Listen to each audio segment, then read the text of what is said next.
मेरा आपसे एक सवाल है कि क्या आपको मैथ्स में टेबल आती है? अगर आपको टेबल आती है तो आप बस मुझे 2 सेकंड के अंदर इसका आंसर कमेंट करके बताइए 29 7 जा कितना होगा।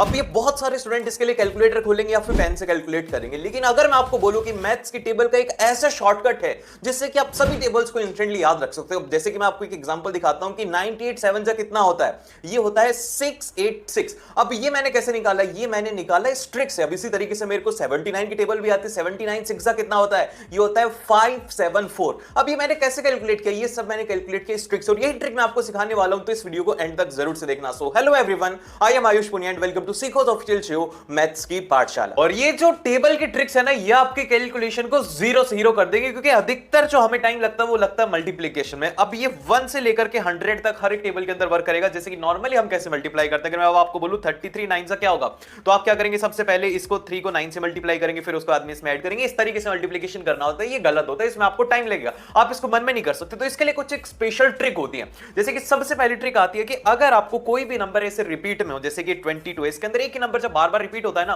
तो इसके अंदर एक टेक्निक होती है। आपको क्या करना होता है? बस 2 into 7 करना होता है। जब आपने ये किया तो आपका ये आंसर आ गया 14। अब आपको बीच में एक ब्लैंक स्पेस छोड़ देना, और ये जो ब्लैंक स्पेस होता है इनमें क्या आता है? इसमें इन दोनों नंबर का एडिशन आ जाता है। 154 इसका आंसर हो गया।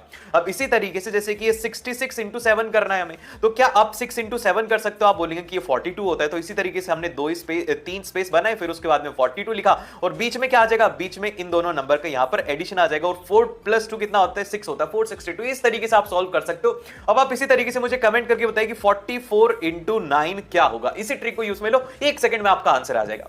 अब इसके बाद में जो हमारी आती है ट्रिक नंबर सेकंड। अब ये वो मल्टीप्लिकेशन है जिसमें कि आपको 5 से मल्टीप्लाई करना होता है। आप 1 सेकंड से भी कम टाइम के अंदर किसी भी नंबर को 5 से मल्टीप्लाई कर सकते हो। अब जैसे कि यहां पर 36 है ना, तो 36 को 5 से मल्टीप्लाई करने के लिए आपको क्या करना है? 36 का हाफ कर दो। 36 का हाफ कितना होता है? आप इसे बोलेंगे कि ये हो गया 18। तो बस आपको ये लिख देना 18 और इसके आगे लगा देना 0। 180 हो गया इसका आंसर। अब इसी तरीके से अगर आपको बोल दूं कि 44 into 5 करना है, तो क्या होगा? 44 का आप हाफ करेंगे, कितना आ जाएगा? 22। 22 के आगे एक 0 लगा दीजिए, ये आ गया इसका आंसर। और इसमें एक ट्रिक ये है कि जैसे कि ये तो हो गया हमारा इवन नंबर्स के लिए, फिर उसके बाद में एक आता है ऑड नंबर। जैसे कि ऑड नंबर का हाफ नहीं हो सकता, तो इसमें क्या करेंगे? इसमें हम लोग ये करेंगे कि 67 में से क्या करेंगे? हम लोग 1 सब्ट्रैक्ट कर देंगे। तो 67 में से 1 करेंगे तो कितना आ गया? 66। अब ये 66 का क्या आप हाफ कर सकते हो? 33 कर सकते हो। लेकिन जैसे कि हम इवन के अंदर यहां पर 0 ऐड कर रहे थे, यहां पे हम 0 ऐड नहीं करेंगे। यहां पे हम क्या लिखेंगे? यहां पे हम लिखेंगे 335। अब ये हो गया इसका करेक्ट आंसर। लास्ट में आपको क्या करना है? ये जो लास्ट वाली डिजिट है, इसको आपको 0 की जगह पर 5 पे रिप्लेस कर देना है, अगर यहां पे कैसा नंबर हो, यहां पर ऑड नंबर हो। ये बात ध्यान रखिए।